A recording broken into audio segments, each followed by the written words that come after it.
You're listening to Investify, preaching financial independence and assisting investors to achieve a more flexible and free lifestyle through smart financial planning and real estate investing. If leaving the corporate world and jumping into this thriving industry is what you desire, tune in and listen to stories of like-minded individuals who made the leap to financial independence. Equip yourself with the right tips and tricks to start your real estate journey, making active or passive ventures that are highly profitable and rewarding.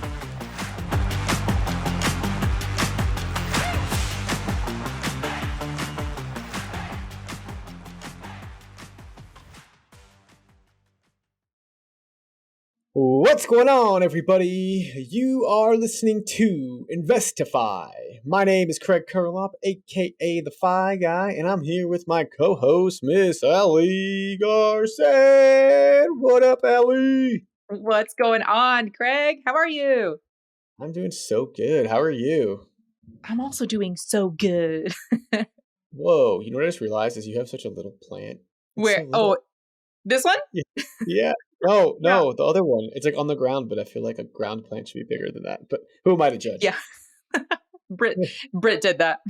She's like, you need some green in your life. I'm like, all right, let's put some plants there then. Yeah, I love that. I love it. What's been new with you? Give me the update. Give me the down low. The down low has been a lot of personal stuff, like a lot of vacations. I went to a wedding. You know, September, October, that's when everyone gets married. So spent some time out in Utah and then getting ready for EXPCon and BPCon, and think there's something else as well. Actually, I think there's two more things. There's a lot of travel this season. Yeah, I feel like the fall is always like conference central, I feel.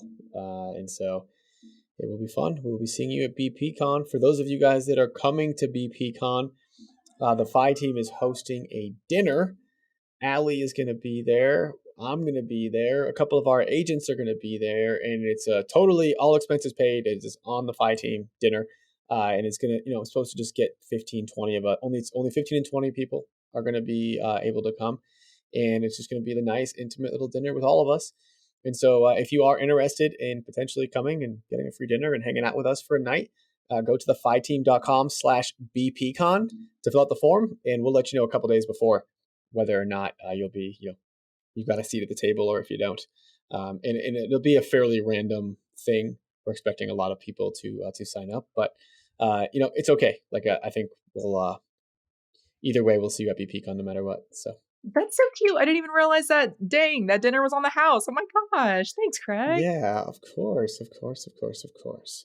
Anyway, speaking of dinner and houses and cowboys. We've got the Finance Cowboy, aka Jaren Sustar, on the podcast today. And Jaren has become a friend of mine over probably the past year, and he's just rocking it. I just love his story, and I love it's like a breath of fresh air for me to just hear that people are investing just like the good old normal old fashioned boring way, long-term tenants, single-family homes. I mean, BRRRing, of course, it's pretty old-fashioned still, and he's still making it work. And so I just love that. Yeah, and the not getting distracted, which I mentioned later on down the road, but it's a theme throughout his life, and that is how you go far. Is don't let anything distract you. Once you pick one type of investment strategy, stick to it. Give it time and continue doing that. If it's working for you, continue doing it. At that point, don't expand out. You'll go far that way. So I really like this episode. Absolutely. Yeah, me too. And he's such a good, genuine dude too. I think all the morals he teaches, and it's amazing because he's only 5 or 6 years in, right? And so you guys just starting out, literally in 5 or 6 years, you can be where he's at. Right. I mean, I'm the same way. I'm 5 or 6 years in as well. We're no one special. We just follow a formula, follow a process.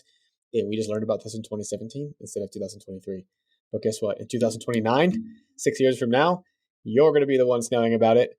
And, you're going to be educating people who find out in 2035. So it's all about just, letting it go down the generations. So with that being said, let's bring on Jaren Sustar, aka the Finance Cowboy, onto the show. This episode of Investify was brought to you by the Phi team, a team of investor-friendly agents that service all 50 states If you are looking to house hack, to invest, grow your portfolio, and want a true investor-friendly agent on your side, go to thefiteam.com and click Get Started, and we can't wait to have a good conversation with you. Jaren Sustar, welcome to the show, my friend. How are you doing today, dude? What's up, Craig? I appreciate you having me, man. I'm excited to hang out. Yeah, I really appreciate you coming on, and I got one of your T-shirts, and it's one of my faves. Just to let you know. So if you don't have a Finance Cowboy T-shirt, then you're missing out because they're super comfortable. Dang, I guess I'm missing out. You are missing out. I should have wore it today. I do wear it like once a week. Not gonna lie. That is all. Allie, I'll have to get you one. I'm sorry our team didn't send one out. We'll have to make a note to get one ASAP. They're Okay, I did awesome. not mean for that statement to be like Moochie. I was going to buy one. I will buy one. No. Nobody's buying them. It's all a gift. So we'll get you hooked up. They are comfortable. I didn't choose the style, but whoever did, I guess it was my assistant. Fantastic job. Yeah, we'll give him two thumbs up there. And so your parents call you Jaren. Your fans call you Finance Cowboy. We're gonna have to understand where this all happened. So why don't you take us back to kind of the start and that shift you had from, traditional American dream life to a life seeking financial independence? Oh man, what a journey it has been. I'll tell you, when the light comes on to when you learn that there's more to life than just going through the status quo, it's a very powerful moment. Now, you have to act upon that moment. When you realize it and start to put plans in place, actually go and execute it, it's pretty awesome. And so I grew up in middle of nowhere, South Carolina. My dad's a pastor. So, great family home, but pastors don't make a ton of money unless you're one of these, mega church pastors. I guess they probably do pretty well for themselves, but that wasn't us. We were a church, a good sized church, but in a small town. And so, money wasn't a huge topic. Financial freedom wasn't a huge topic. It just wasn't something that we focused on in our home. And, we had good money principles, but, lived a fine life, weren't scraping for food or anything, but it was your standard, hey, American dream, buy your house, have a mortgage on your cars, all that good stuff, the standard stuff. And, that's what I grew up in. And I don't know exactly the exact date, but I can remember when the light bulb came on for me to where it was like, bro, I don't want this to be my story. I think as I graduated college, I went and played baseball at Charleston Southern University in Charleston, South Carolina. And I graduated and started working at Centos. I was making like $45,000 a year. I had to be in the plant at 4 o'clock every morning, driving a box truck around, delivering clean uniforms, picking up dirty uniforms, changing out like urinal cakes and guys' urinals. It was just a crazy job. It was fantastic to start. Like I learned so much about business. It was a great starting place, but I think I just looked at all the guys around me who were and still are great friends of mine. So it's not like a condescending comment that I'm making here, but they were older, 40s, 50s, some of them in their 60s, and they were still going through the same motions every day. And they had to show up at 4 o'clock, 5 o'clock, 6 o'clock in the morning to continue providing for their family. And I think for me, I got curious and I said, okay, is this the only way or is there another option? And I found that there's another option and took that path. So how did you find out what that other option was? Well, I think it started for us, which everybody kind of has like who they run into or the book they read or whatever that kind of sparks their interest. I think mine started with Dave Ramsey, believe it or not. I'm a big real estate guy. I have a lot of debt on real estate. So it's funny that I really like Dave Ramsey, but I really like Dave Ramsey. I think if Dave Ramsey had truth serum, he would say good long-term stable debt on real estate isn't bad, but he can't say that because he'll destroy his entire message if he does. But I remember we were at a church service one night. We were living in South Florida. I'd taken a job out of Centos and got into pharmaceutical sales. Okay. So I'd had the enlightening moment at Centos, realized I needed to do more, got into pharmaceutical sales, but it really started taking big time action when I heard Dave Ramsey speak about handling your finances at this church service. I didn't even know who he was. And he starts talking about the standard American life, how people just are like ravaged in debt and they stay in bondage their entire life and they're never free. And there's actually another side of that. And he went through his baby steps, get your emergency fund, pay off your debt, all the good stuff. And I was like, okay, this is simple enough. But I quickly learned like money's very emotional. So you can learn what to do, but you have to actually implement it. And I saw the stories and testimonials of people he was telling who within 2 to 3, 4, 5 years, they're out of debt and they're able to put themselves in a position that allows them to live, like he says, like nobody else. And so that was kind of like, I had the original aha moment working at Centos, but then like I really, really, really started putting things into action when I came across Dave Ramsey. And we were riddled in over $100,000 in debt, and we were 23 years old. My wife and I came out with over $60,000 in student loans, bought a wedding ring. I'm from South Carolina, got to have a jacked up truck, bought the jacked up truck, had about $10,000 in credit card debt. Next thing you know, we're 23 years old behind the eight ball with all this debt.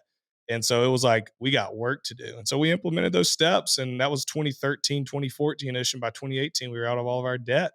And then it got fun because for those 4 to 5 years, you feel like you're wading through quicksand. It's like, yeah, I'm trudging, you don't feel like you're making progress, although you are. And then it got fun because then we started investing, got into real estate and talk about all that. And that's been the fun part. So how did you keep going though, right? Like if you're trudging, there's so many people that want to back down, right? And this doesn't even this is obviously the first big obstacle you had, but whatever obstacle, man, you look at it in the day to day and it looks like nothing's happening. And then, how do you see the picture? How do you see the bigger picture? I think my dad, even though he was, he's a pastor, so a lot of people don't look at it as like business. Like it's not a business, but there's a lot of principles that apply. And he started something from scratch and built it. I mean, he's got like 1,000 members at his church now. It's very good for the size town we're in. And so he was kind of that entrepreneurial, go out, figure it out. And although his wasn't like financial independence, his was focused somewhere else. I was able to learn a lot of principles from him as far as perseverance goes. Because when you're starting a small business, when you're starting a new church, I don't care. You're going to figure out if you stand the test of time, you're going to know what it takes to stand the test of time because most people don't. And one thing that he instilled in me when I was younger was you can either play now or pay later, or you can pay now and play later. And so my why, I think it's huge to focus on the why. If you know what your why is, my why was I want to be able to wake up every day and do what I want to do. To do that, I'm going to have to pay now so that I can play later. And having that instilled in me from my dad, and then keeping the focus on if I just keep doing what I'm doing now, then it's going to pay off in the future. I think Alex Hermosi, I don't know this quote exactly, but it's like whoever can, go the longest without seeing the actual gratification or the outcome of what they're trying to accomplish is going to accomplish something even larger. It's what it felt like for me. It's like every day just paying off a little more debt, a little more debt, a little more debt. I know it's going to pay off. I know it's going to make sense. I know it's going to be the best thing in the world. 5 years later, it was. And let me tell you, it was as good as advertised. Yeah. That entire mindset has such you have to have such grit and mental strength in order to pay off debt for 4 years, right? Like that's a long time to still not be in the investing game, if you want to call it I don't know, a game. A lot of people don't have that in them because they're so used to the immediate results. Hey, I want the car now. I have a credit card. I got the car because I have a credit card. And that's just like what they've been programmed now. So they can't even think about like even once they find out what real estate investing can do, they don't want to wait 4 years to get started. So which is why some people, I think, because to satisfy that immediate gratification that a lot of people have, some people will suggest both, like pay off your debt, and if you can buy a rental or buy a property, start that at the same time. What are your thoughts on starting both at the same time versus what you did, which is just paying off debt and 4 years later getting started? I think it depends on the kind of debt you have and the kind of income you have. If you have a huge income coming in where your debt payment per month is minimal and you can confidently go buy real estate, 100% go do it. Real estate can be a capital intensive endeavor. I buy a lot of properties. We'll talk about this, later on if you guys want, that I don't have to leave a lot of my own money in the deals through certain strategies that we use. That's been how we've been able to scale. But at some point, somebody's going to call for money. Like if you own real estate long enough, somebody's going to call, and I got a repair request for $600 literally yesterday for one of my rentals for the tree. All these huge limbs are hanging over. Well, the average American can't afford a $400 expense. And so if you fall into that category, you don't need to be buying real estate. But if you're making 150, 200, $300,000 a year, and you may have some debt, you could justify doing it. I still tend to lean towards, let's get the bad high interest debt out of there. And before we go buying real estate, it's just what I tend to lean towards. But I'm not going to sit here and look at some high income earner and tell them not to do it if the numbers just blatantly make sense. Yeah, one thing I'll add to that too is it really depends on the real estate investment as well. And like what those, it's what the rate you're getting is, right? Like if you've got some debt that's at 10, 11, 12%, like most people would be like, you need to pay that off very quickly. And I would agree in most cases. But the only place I would disagree is if you're not house hacking, right? Or you're not doing something like where you're going to get such a massive return on your investment that like the 10, 11% is like almost laughable. And so, I think a typical traditional real estate investment, you'll probably get like an 8% cash on cash ROI. That's a pretty good deal at like 20, 25% down. And then maybe your IRR. So yeah, a typical real estate investment is going to be 20, 25% down. You're going to get a cash on cash at 8%, and if it's a pretty good deal, you'll get like an IRR or a net worth return on investment of around 20%. But with the house hack, we're seeing cash on cash returns at like 60, 70, 80%, and just because you're putting such a little amount down, it makes a lot of sense. And so I couldn't agree more though. Like get the high interest credit card debt out of the way before you start making a career of investing in real estate, because house hacking is not a career. The downside of house hacking is you can only do one a year. So it's great for just starting out. It's great for you might as well do the one a year and make a crazy good return. But if you want to truly scale, pay off your credit card debt first and then scale your real estate. I couldn't agree more, dude. Yeah, house hacking, no brainer. If you're in debt and you need a place to live, go buy your place to live and rent out the other rooms.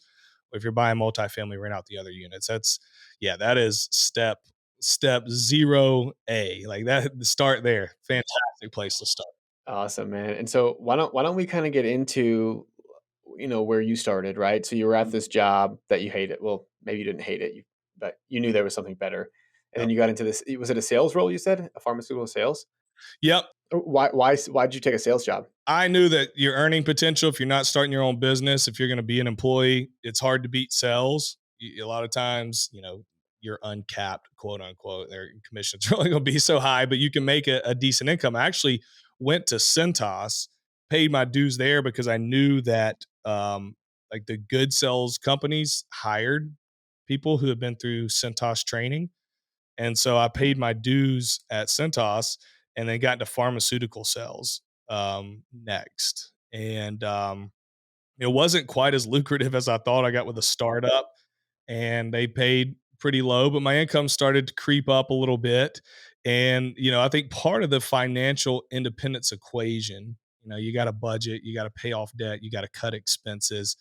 But man, you really can expedite that process if you can increase your income, because that income is the fuel that propels your growth to financial freedom. And so the more of it that you have, as long as you allocate it correctly, the faster you're going to reach freedom. So in my mind, I was like always trying to create more income. Every job that I've had, I've always been trying to make myself better at it, to be able to move into another role that's going to pay me more. But then I've also always had a side job in every job I've had. At Cintas, I used to deliver fruit on my day off. When I was pharmaceutical sales, I started a pressure washing business. When I got into medical device sales, I started investing in real estate and then eventually doing Finance Cowboy. And so I think it's important to, always be looking, how can we continue to stack income? Because that's going to either, number one, help us pay off that debt faster. Number two, allow us to invest more, which ultimately is going to lead us all to our goal of that freedom. Awesome. I love that, man.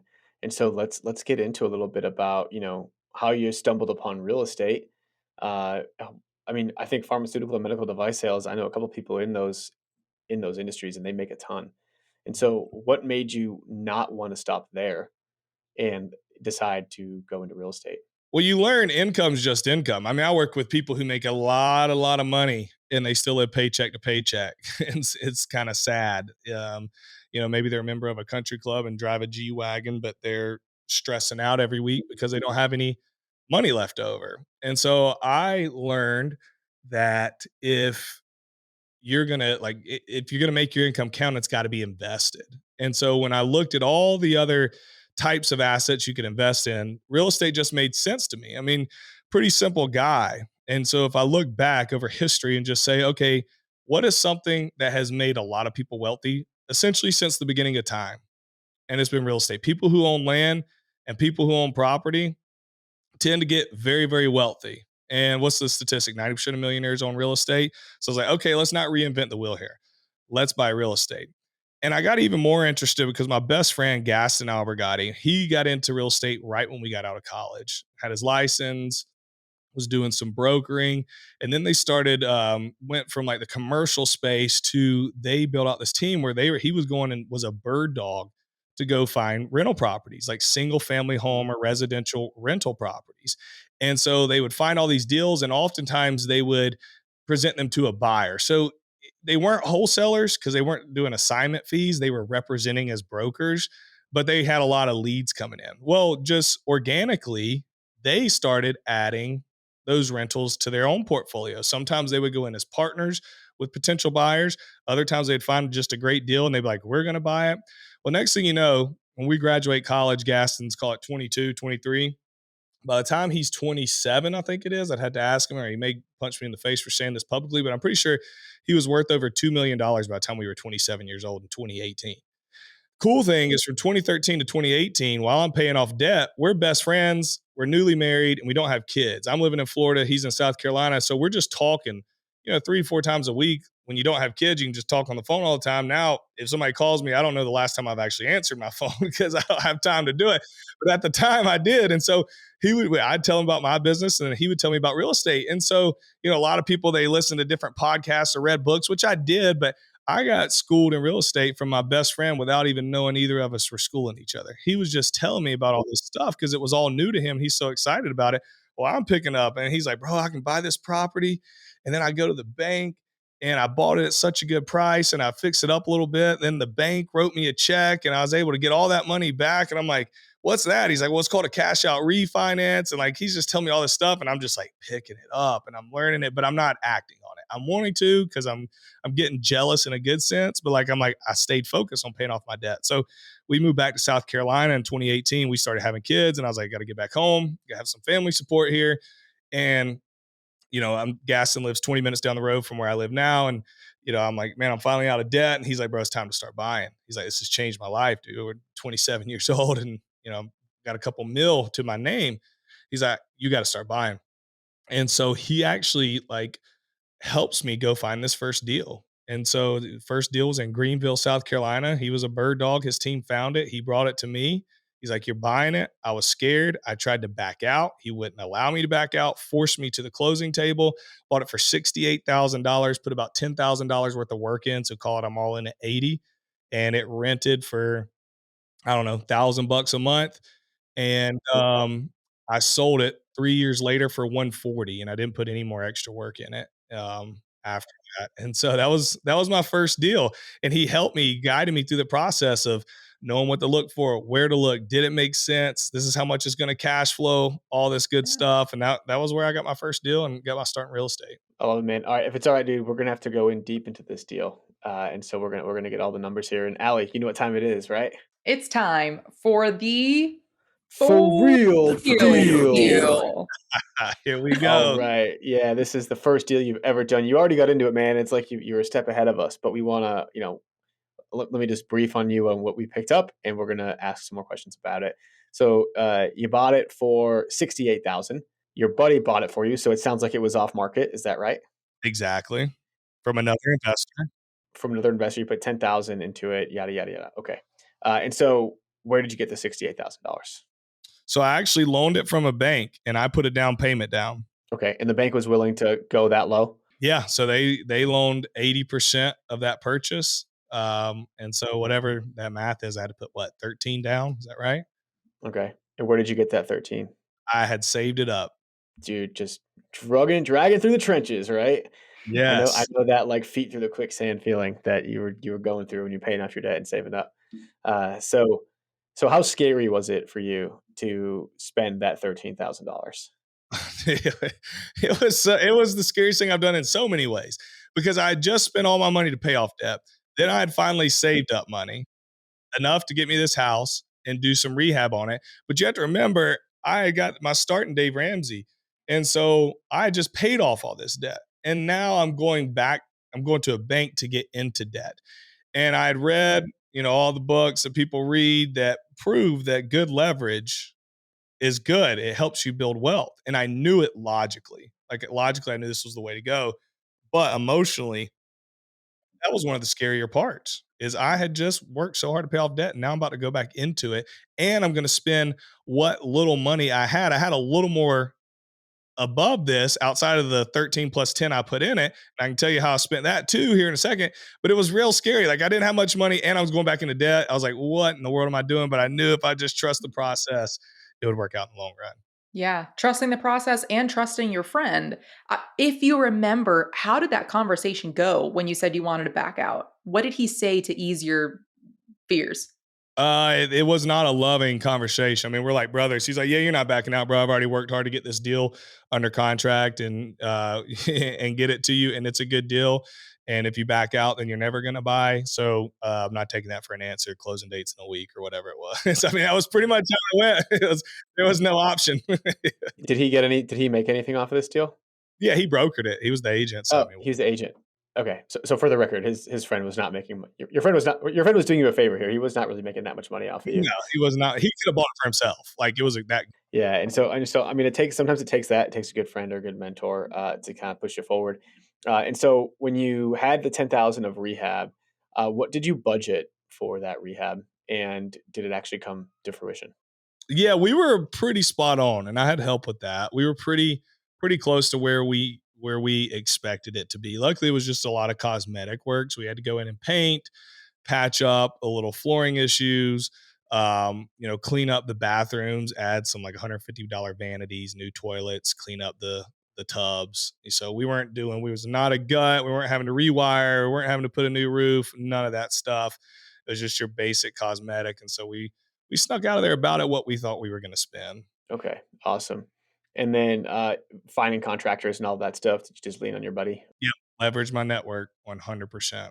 That's always the best way, man, is referrals. And so, did you end up refinancing it, or did you just fix it up and rent it out? So I did refinance it probably 2 years in to recoup my down payment. And then I didn't refinance it right away. So I didn't BRRR. It wasn't a traditional BRRR deal. I refied, I don't know, 2 years later, year and a half later. I had to go back and look to figure out exactly. And then I sold it in 2021, I think it was. So just to recap too, is you bought it for 68, you put 10 into it. So now you're all in for, again, you said 80, well, let's say 85 with holding costs, et cetera, et cetera. And you sold it for 140. So that's like a $55,000 increase, right? In just a couple of years. And this is in like a cheaper market where like 55,000 is like almost 100% of what you bought it for, right? It's like 80%. And so like that is an insane deal. Like your brother, I call him your brother, but I guess he basically is your brother. Definitely hooked you up. And so like, what happens after that, man? Like, or what happened after? Because I can't imagine you waited 3 years to buy your next one. No, not quite. I actually just looked too, by the way, that house that I just told you about, my first deal sold in May for 210,000. So somebody must have come in and renovated it and resold it. That area's grown. But yeah, so I was like, okay, at this point, I got a renter in place, going through, rents coming in. And I'm like, okay, I got to do that again. That wasn't as scary as I thought because you have all these fears when you buy. Is anybody going to rent it? Is it going to tear down? Is this even going to work? Am I going to lose all my money? Um, but I didn't, and I was like, wow, this is the first thing in my entire life that I can remember that I bought and it actually paid me. Like, think about that. Most of the time, we buy things in life that just depreciate. Like the money's gone; it vanishes. this one is paying me back. I was like, this is like magic. Let's go do that again. So I went to another property. I found this one on my own. Or actually, I may have had a realtor bring it to me, but I think it was on market. I'd have to go back and look. In my hometown of Anderson, which is about 20 minutes away, 25 minutes away from the first one I bought, and did the same thing with it. I think it was around 75 grand. I'd have to look up the numbers and put 20% down, rehabbed it again, got a tenant in place, didn't refi right away. And so here I am with two properties and I'm fired up. It's like, hey, we just started this thing and within, I don't know, call it 4 months, we've got two properties. Problem is, I actually don't have any more cash. And not enough for a down payment. So now it's okay. I got two rentals. That's great. That's going to be helpful for me here in about 15 years. But I want to, experience more now. And so then we had to implement strategies that allowed us to scale to 19 properties, 19 more properties in 2019. All right, bro. You can't just drop that and then not give us the give us the secret sauce here. Yeah. You intro to the podcast right there. I was hooking you up. Yeah. So at the time I didn't know what it was called. It obviously was coined by somebody at Bigger Pockets called the BRRR strategy: buy, rehab, rent, refinance, repeat. Back in the day, before I knew all that, it was, hey, let's find us a good deal, put some money into it, refinance it, and keep it moving, right? That was that's what we called it. And so I started implementing that. I would go and I'd find these undervalued deals.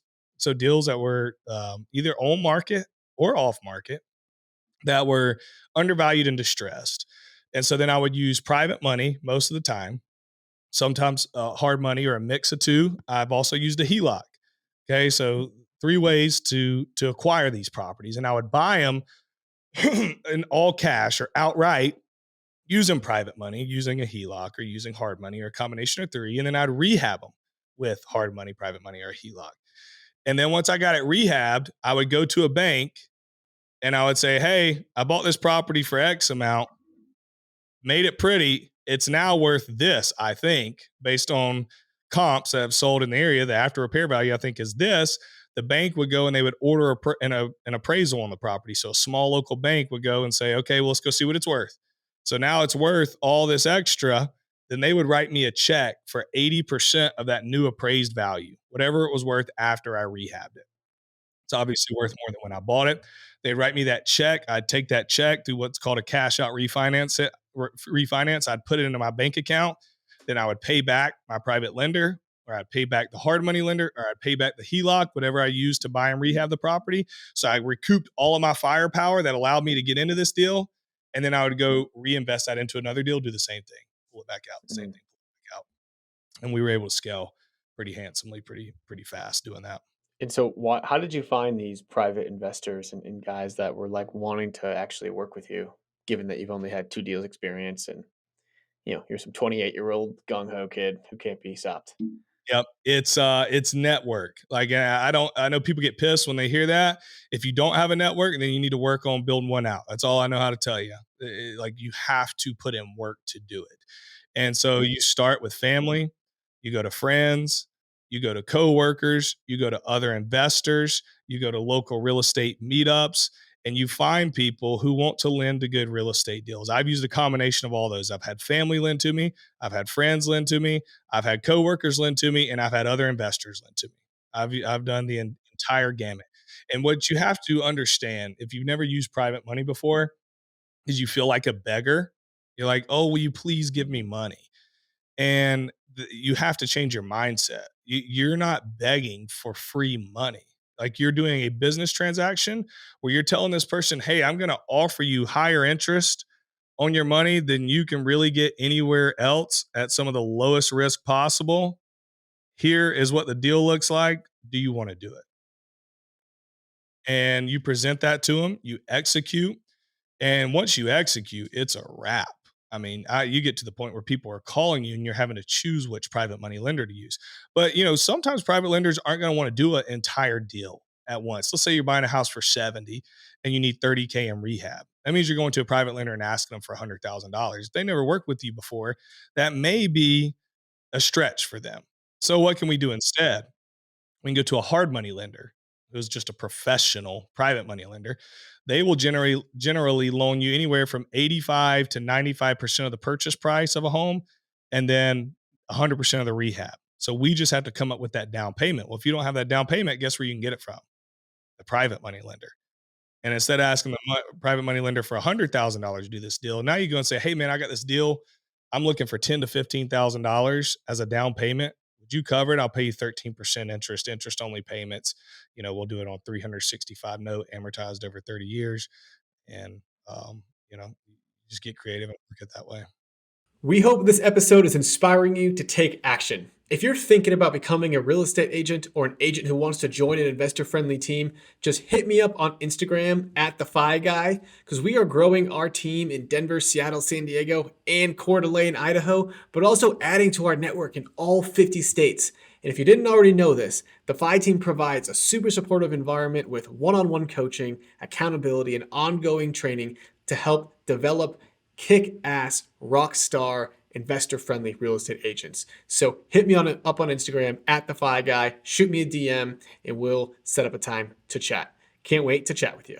I love it, man. I think that is definitely I'll be honest, like that's the lever that I never really felt comfortable pulling. I actually had a mentor tell me before to not use other people's money because it's like too much time or too much effort, too much risk, and losing too much relationship capital at stake. And I'm part of me is kicking myself, and part of me is like, yeah, whatever. Like I own all my properties pretty much 100% to me, and I'm happy with that. So I just think it's interesting, and I was still able to scale and do things, that way as well. Um, and I just think that's it's super interesting how you can be cut from two different cloths and still achieve tons of success. Um, but yeah, but I will say that it's been a limiting belief for me, and I've now accepted money from friends and accepted notes from all these people, and I've done a handful of deals with that. But my first like 10, man, were just all me. Just all you. Yeah. Let's talk about that further. Were there any times where maybe it was a close call, or any lessons learned when you're going to a hard money lender and a private money lender and juggling both? No, I have not run into any issues. Knock on wood. Hopefully, you don't jinx me, Allie. But it's been pretty smooth selling for me. You just got to make sure. This is where I talked about earlier. You need to have some, like I work with a lot of people to help them buy real estate. I set a criteria for the amount of money I think they need to have liquid before they can do it. Because if you start doing real estate like this, you still need to be able to cover your carrying cost. And so when you use hard money and private money, you have carrying costs. And so we got to be able to pay them that interest monthly while we're borrowing their debt. And so, could you run into an issue? Absolutely, if you buy bad deals, or if you're just the worst operator on planet Earth.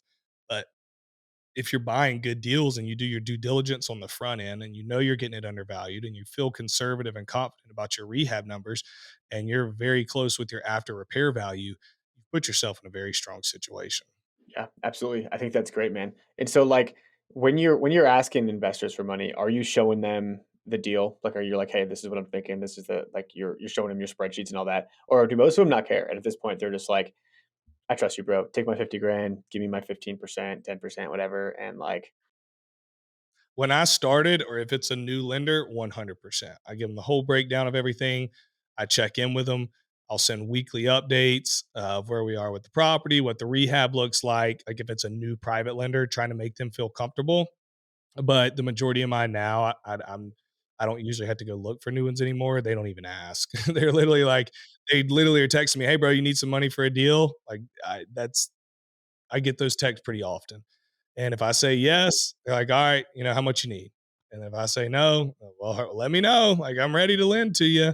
And I don't really have to do much show me. That takes a while to build some trust. And it helps too.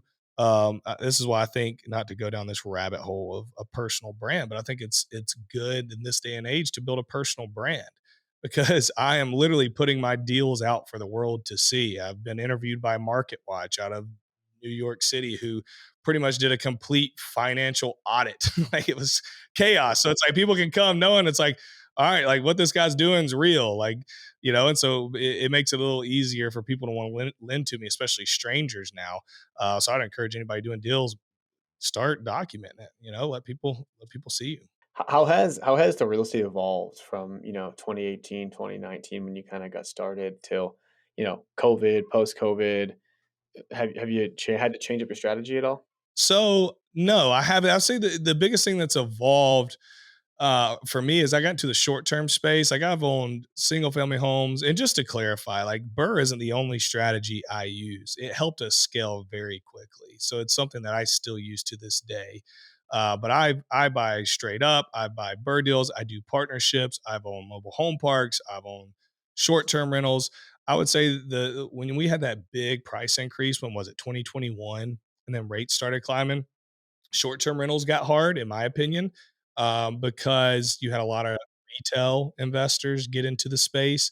And so, where there used to be a ton of opportunity to hop in a decent area for a short-term rental and make really, really good cash flow, I think that's got, not that it's impossible now, it's just got harder to find because there's more competition. And now you have to optimize your listing if you want to stick out. Back in the day, there wasn't that much competition. So if you just had professional pictures, you didn't have to have all the amenities. Now you do. So I would say I've kind of slowed down in the short term space. And then with the traditional long term investing, not much has changed. I would say the one thing, there used to be more deals there for a while that you could find listed, and that slowed down 2021 into 2022. But I've seen towards the end of 2022 to today, I have bought two properties on market in the last 3 months that were fantastic deals. One's a flip. I bought it for 150. We're going to be all in at 50K rehab, and ARVs 285 to 300, sitting on the market for over 30 days. So I think there was a period, I really do think there was a period of time there when prices were really skyrocketing, and then rates were going up too. It made it a little more difficult, but now everything's kind of like simmered out. And I think it's a fantastic time. This is me personally speaking, and this is what I'm doing in my own portfolio to buy, because I feel as though we're primed for another pretty strong run here in the next couple of years, pretty much based on simple economics of supply and demand. Like, our supply of housing in the US is so ridiculously low. And so when people either one get used to these rates, or number two, when they start simmering back down, everybody who's sitting on homes or haven't been able to buy yet, I think it's going to start picking up even more and drive the prices up. So that's my take on it. We'll see where that goes. I don't have a crystal ball, but I think it's a fantastic time to buy, and it's only going to reward those who do it. I couldn't agree more. I think a lot of people are afraid to buy right now, and that old Warren Buffett saying goes, right: "Be greedy when others are fearful, and be fearful when others are greedy." And so now seems like a good time to buy. My question to you, Jaren, is how do you know what strategy to do? Right, like when you've got such a tool, like how do you know what tool to pull out of your tool belt? I look at my portfolio. Maybe this is too simple, but it works for me. So I look at it as in two buckets. I got cash on cash, and I got cash on cash return. Excuse me, cash flow and cash on cash return. It's been a long day. It's getting to be 5 p.m. over here in South Carolina. My brain's not working. But when I look at my portfolio, those are the two buckets that I'm trying to hit. Okay. And so when I am doing BRRRR deals, I look at that as my cash on cash return bucket. I don't necessarily care what my cash flow is. I don't want to be in the negative. But think about this. Okay. Just take all the social media guru nonsense of cash flow this, cash flow that out of your mind. Cash flow is great. I'll talk about that in a second. There is a strategy that you can deploy, that you can use somebody else's money or even use your own money, buy a property, make it pretty, and then get all that money back within a span of 4 to 6 months. And now you own a very expensive asset, $100,000, $200,000, $300,000 asset, and you have zero of your own dollars, or maybe 3% of the entire purchase price of your own money in the deal, right? So we've saved on the amount of money we have in the deal compared to if you had to buy it traditionally with 20% down. Like, if you buy a $200,000 house straight up, that means you're going to have to put $40,000 down. Well, if you BRRRR that and you have to leave $5,000 in the deal, well, we've just kept $35,000 in our pockets. And so our cash on cash return is just ridiculously high for the amount of money we've had to put in compared to what the property is now. And then we know, based off of data, not short-term data, but long-term data, that over time, that property, even if we're not crushing in cash flow right now, okay, over time, the value of that property is going to continue rising based on previous data. Tenants are paying down that debt, so our net worth is growing. And then I think for 100 years straight, rents have increased. And so even though year one pro forma may be paying us $100 a month in cash flow after a BRRRR, what's year two look like? What's year five look like? What's year 10 look like? And so if you can get out of just looking at only year one pro formas, they're definitely important. Don't want to buy stupid properties now that are going to get you in trouble, but also start to think long term. You're going to put yourself in a position to be successful. And then on the other side is I try to buy property just for cash flow. And when I do that, I'm usually leaving more money in a deal. I bought a duplex, closed on it 2 weeks ago, 3 weeks ago. To it's 74 grand, and each side's going to rent for $1,000 a piece. So I'm gonna cash flow around $1,000 a month. And so I could BRRRR that because ARV is 235. So I could go BRRRR that, but for now I'm going to keep that as a cash flow play and add another $1,000 a month that's coming in. And so that's kind of how I do mine. I balance mine out. It's like I keep a pot over here of my money and other people's money where I'm just stacking properties that I don't have to put much money in. And then I keep a big pool of my own money to where I can just deploy it into those high cash flowing properties. Traditionally have been short-term rentals and mobile home parks. They cash flow really well. But you run into some duplexes like I just did and, crush it. So I have probably the most important question of the show, Jaren. Can you put me on your email list? A duplex for 74. Dude, are you kidding? Duplexes here in Tucson are at 300 minimum. And they're not the type. Anyway, dude, that's crazy. So with your portfolio, who's managing it? What does your management look like? I have property managers for everything. So I don't manage anything. I probably spend 30 minutes or less a week on my current portfolio. So like I had to look at an email the other day. I told you $600 repair for limbs being on a roof. Took me 3 minutes to read it, not even reply back, approve. I was done. So like I only get notifications if a repair's over $500. That's what I've set it at. Or if a tenant's lease is renewing and they ask me, do I want to renew it or do I want to sell the property? And do the managers that you have, are they doing both your short term, even though you're getting rid of the short term, and the long term? Or do you have different property managers for those? I have different property managers for those. Yep.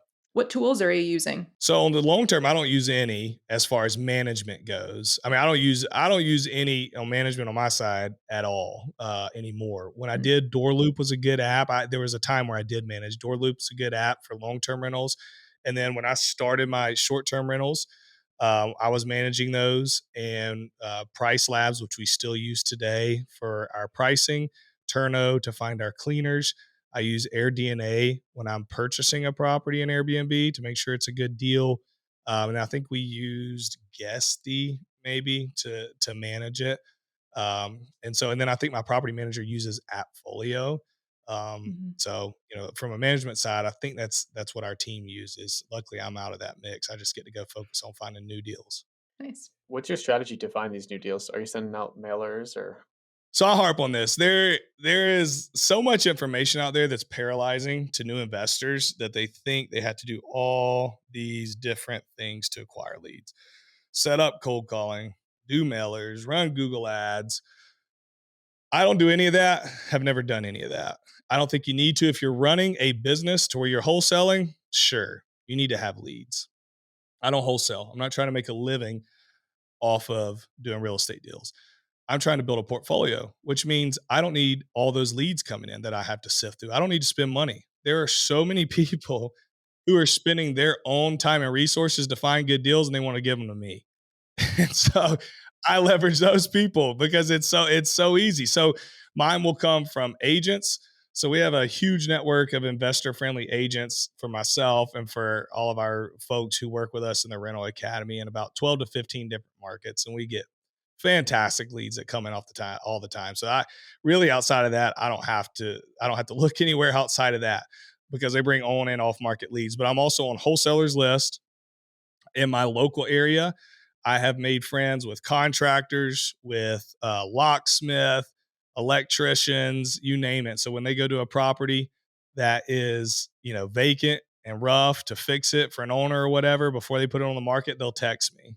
Right. I post on Facebook. So everybody in my town and in my network Now I don't have to post on Facebook because everybody in my town and my network found me on Instagram. But back in the day, before I had the brand, I'd let everybody know that I invest in real estate.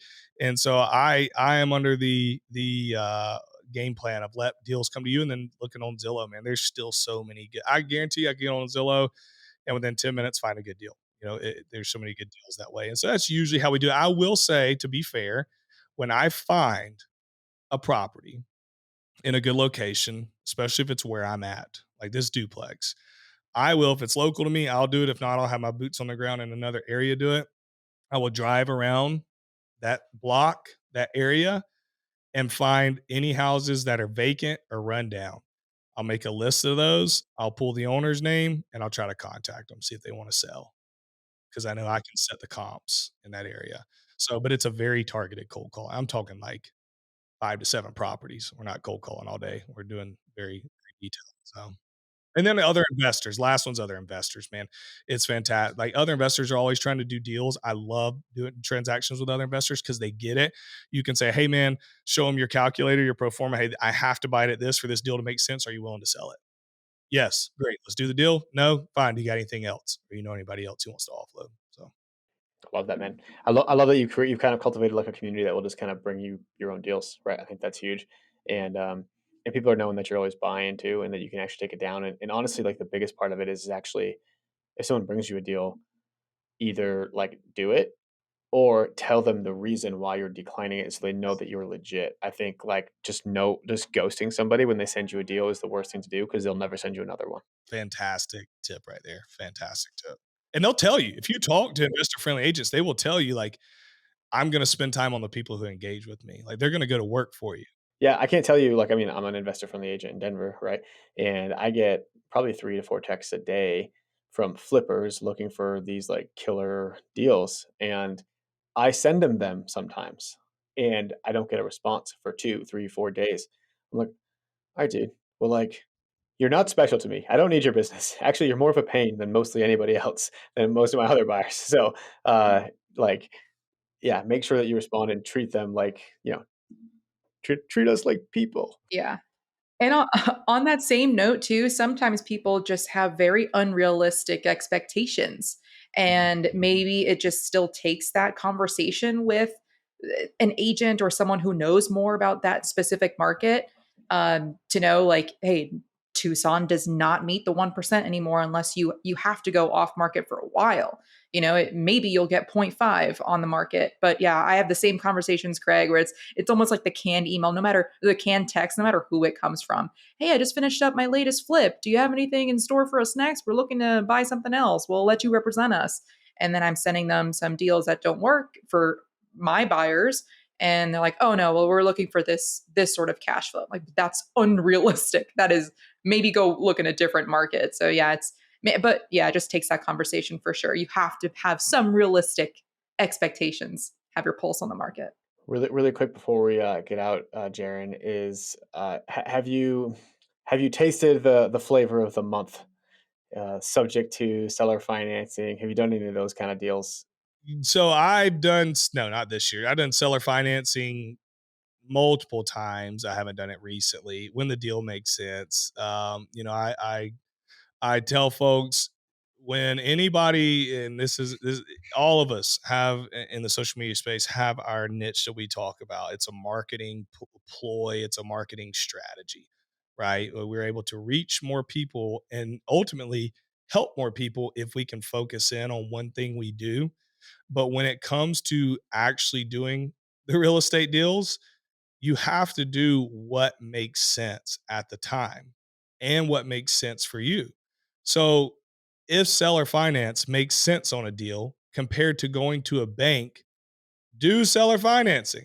If subject to makes sense on a deal, do subject to. If burring makes sense, burr. If buying it straight up makes sense, do it. If flipping makes sense, do it. So know how to deploy each of those strategies, um, but do what makes sense. And I'll tell you, some strategies require more effort than others. And I've been blessed with the community and following that I've built. I tend to attract people who are kind of in the same stage of life as me. And a lot of my messaging is, hey, I've been able to build this life changing portfolio while working a full time job. I got 4 kids, all under 7 years old. I'm involved at our church. I'm involved at the YMCA and in the community. I don't have time, nor do I want to set aside time. Well, maybe that's the better word. I don't want to set aside time to go and have to find these special deals where there are great opportunity to do, a creative financing deal, educate the seller, convince their listing agent if it's listed to do it, and go through that entire process. There's fantastic opportunity there. It's not what I want to do. I already told you guys how I get my deals. I want to do it easy, the easy way, build a strong portfolio. And I'll tell you, it worked. It worked for us. So I'm not changing. I'm keeping my blinders on. It. Somebody else can go chase the shiny object. I'm going to do what worked for me. Amazing. And so, where are you at today, man? So, like, if you don't mind sharing, like, unit count, like, what's your passive income from that? And, it sounds like it took you 5 or 6 years to get to this point. Yep. So we bought that first property in 2018. We just transacted on a lot of properties, but I think we're sitting around 25 ish. We're in that ballpark. We have, you know, 5 figures a month coming in cash flow, in the teens. And our net worth, we passed the multi-million mark. Um, a year and a half ago. So it's crazy. It took forever to get to that million mark, and then it kind of goes a lot faster once you get there. And it's crazy, man. We had over $100,000 in debt. I don't come from money. We've never been given anything, and statistically, we shouldn't be where we are. But I'm sitting in a nice house on 11 acres, and we got a big portfolio and thriving business, and everybody's happy, and we get to travel and we go out to eat. And if I want a steak from Longhorn, I'll go get a steak from Longhorn. It's like we do whatever we want, but it wasn't always like that. But sometimes you got to pay your dues. But if you will, and you'll follow the path once you get to that freedom. And I'm sure you talk about this a lot, Craig. Freedom isn't retirement. I think there's this, from people who are jealous or just don't want to change. They say, well, I don't want to just not do anything. Well, me either. Here I am on a podcast. Here I am with a business. I didn't have to start this business, but it gives you the opportunity to do what you want. And I would encourage everybody who's not at that point yet, get there. It's amazing. Yeah, man, I love that, dude. Okay, one more question. They just keep coming to me. I can't let you go, brother. Oh, you're good. Uh, how do you combat, maybe some people at your church, right, or some people, that are also believers that are saying, the love of money is the root of all evil. Sounds like you've got enough. You've got your 11 acres, your house, you're multimillionaire. You know, why aren't you giving all that? Why aren't you giving that back, bro? Like, do you get that at all? Do you fight with that at all? I'm curious as to where you land on it. Yes, I don't hear it. It was a weird scenario for us. We live in a very small town. I was able to hide my wealth for a long time. We lived in a very modest home. We still to this day, both of my cars combined, Toyota Highlander, 2020 and 2019 F-150, they combined $70,000. So it's like nobody knew until we moved into this new home. It's like 5,600 square feet on a hill on the way to my dad's church, bunch of land. And people were like, what's going on here? And then I started the brand, and now, you can't go anywhere in town without anybody knowing. So I'm sure people say stuff behind my back. Nobody's saying anything to me about it. I can, with a clear conscience, say I don't love money. I really love freedom. And money to me is just a tool. And if you can free yourself up and give yourself your time back, then it allows you to do those things that you're called to do. It gives you more opportunity. Not that God can't use you in whatever place you're in. He 100% can, but when you have resources and you're open to allowing him, to do whatever in your life, then it gives you a lot more opportunity. We're able to give a lot to our church, give a lot to people who need stuff, different organizations, and we wouldn't be able to do that if we wouldn't have built wealth. So that's my answer to those folks. Yeah, and I just want to kind of, I just love what you said there.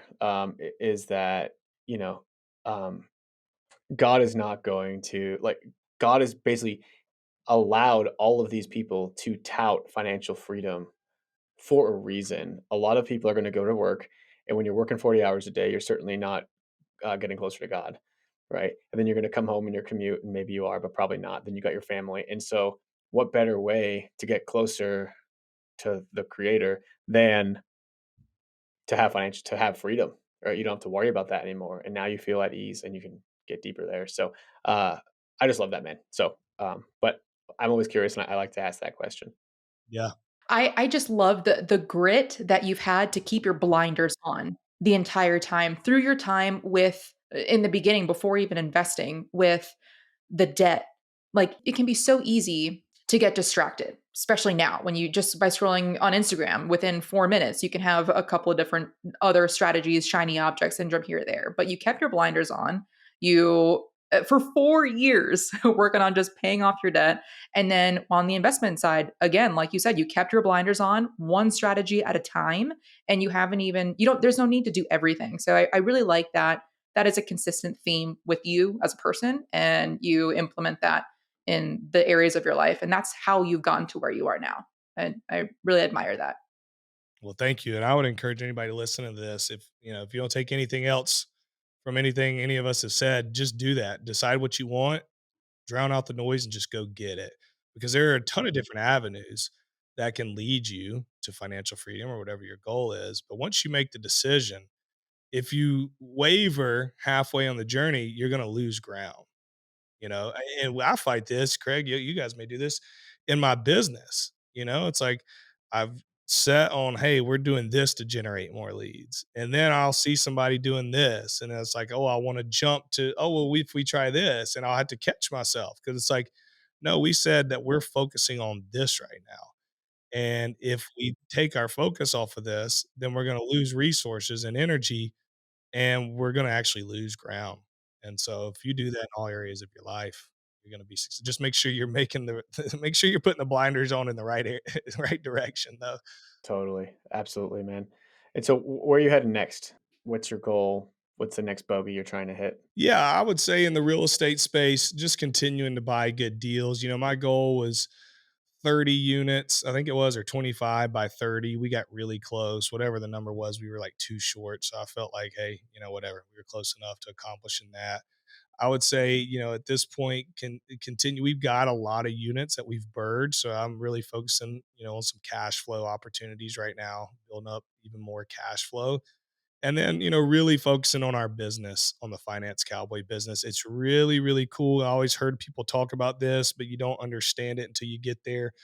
Now that I'm at a place where I've had success and I feel very confident teaching it to others, the fact that I get to do that for a living is pretty darn awesome. And so I would say, the biggest passion for me is getting to help as many people as possible do what we've done because it can be done. I'm telling you, man, we're just normal people. There's nothing special here, not an Ivy Leaguer. I always make the joke like it seems like a great guy. It's like Alex Hermosi. He's the big name right now. And people are like, he comes across as like this everyday dude with this tank top on. And I'm like, you guys understand he graduated like magna cum laude from Vanderbilt. Like, you're not that. Like, you Yeah, glean from him, pick up all you can, but you're not as smart as he is. I'm not as smart as he is. You're never going to be as smart as he is. So you better figure out what simple people can do, right? And so I don't mean that to discourage anybody. Maybe that's not the best advice to give on this podcast, but I'm trying to make a point here. It's like you don't have to graduate magna cum laude from Vanderbilt to be successful. You can be an everyday average person and go change your life. totally. Absolutely, man. I love that. So I think that's the one thing you can take from the other one thing you can take from this episode, right, is like there's not really an excuse, right? There's the smartest people in the world, there's the dumbest people in the world. But if you the dumbest person in the world can listen to a handful of podcasts, read a few books, and do something with real estate and get the right people around them to actually achieve success. So love that, bro. All right, man.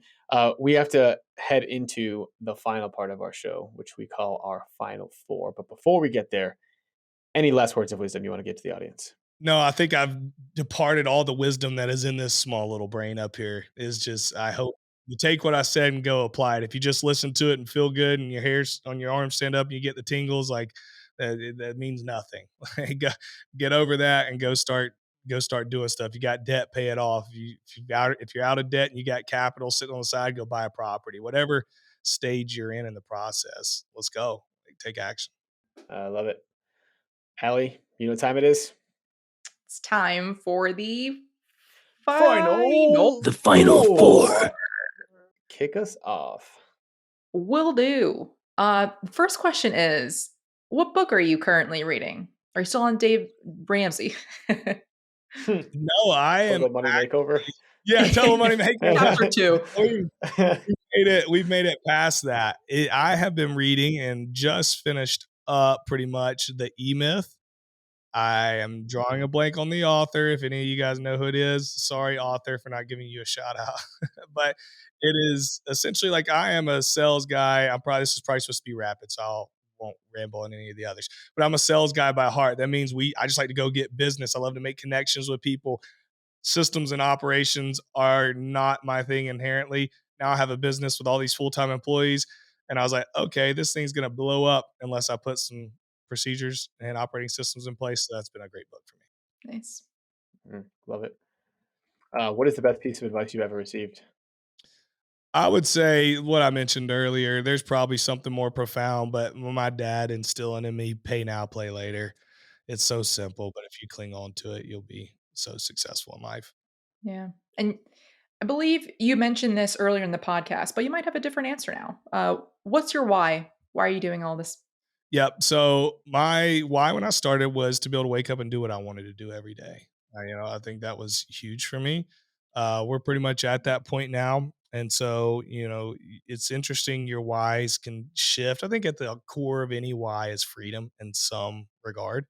But now it's, how do I create a legacy for my family? I got 4 kids, and that looks like a lot of things financially, spending time with them, being there, being a good support, showing them what life looks like, being a role model. And so that's definitely at the core of what I'm doing now.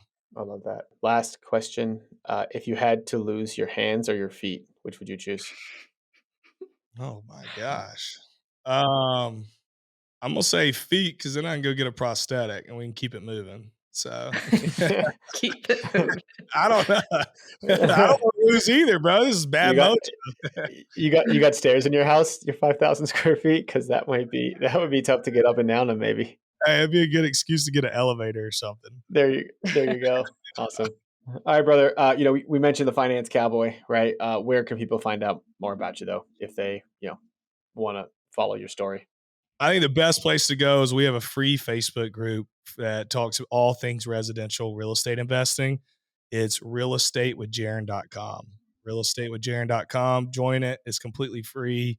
We're posting content in there, doing live streams. We got some of the best coaches in the world. You're going to get a ton of free value, meet a lot of people, and it doesn't cost you anything. So obviously I'm on all the social medias under @Finance Cowboy. You can go find me there. Awesome, brother. Sounds good, man. Thanks so much for coming on. It's been a pleasure having you, and thanks for staying on a little late. East Coast time. Go spend some time with your family. I love it. Thank you guys. Allie, I got to get a t-shirt coming your way. I appreciate y'all having me. All you listeners, go get it done. Thanks, Jaren. Thank you. And that was Jaren Sustar. Allie, what did you think about Jaren? Like you said in the intro, it is the good old-fashioned way of just investing one property at a time, continuing to do that, and over time you will have a nice portfolio. You might also have, if you want, a 5,000 square foot home. Yeah. With no 11 no acres. feet. No, I'm just kidding. Yeah. And if he doesn't have feet, his home is only 2,000 square feet. So now what? Yeah, no, I think that's really funny, man. I just called you man, bro, dog, yo. Yeah, You're one of the dudes now. You're one of the dudes. I'm used to it. Yeah, you're used to it. Yeah. No, I think I love the old fashioned. It almost like kind of is on brand with cowboy. I don't know why when I think cowboy, I think like, Westerner, old fashioned, just like kind of hard nosed, tough guy. And so like, I don't even know if he knows this or if he knows that that's how I think of him, but like, that's what I think of him. He's doing the old fashioned way. I really admire it and I love it. And I think that is true real estate investing. You hear people touting courses on subject to and seller financing, on Airbnb and short-term rental. I hate to say it, guys. These are just seasons, right? They're seasons. Sub 2 and seller financing, no one even heard of it 2 years ago. Airbnb, it's a cool thing, but it's already on the decline. people are kind of moving out of the space. The government is against it. There's only a matter of time. And so, it's this like just boring real estate that makes you really wealthy. Basically, okay. So I heard a quote the other day, and he said something. It was something along the lines of, do you like pride, ego, followers, Instagram, all that stuff? That will get you on stage, and that's probably where a lot of people would like to be, on the top, whatever it is. But what's going to get you on the beach is just boring passive cash flow. And so like, it's the boring stuff that gets you to actually where you want to be, not just on the spotlight or wherever, or where other people think you want to be. And so I just thought that was kind of a cool analogy, and I totally butchered it, and I'm sorry, but I think y'all get the idea. So I think you said that perfectly. I like that.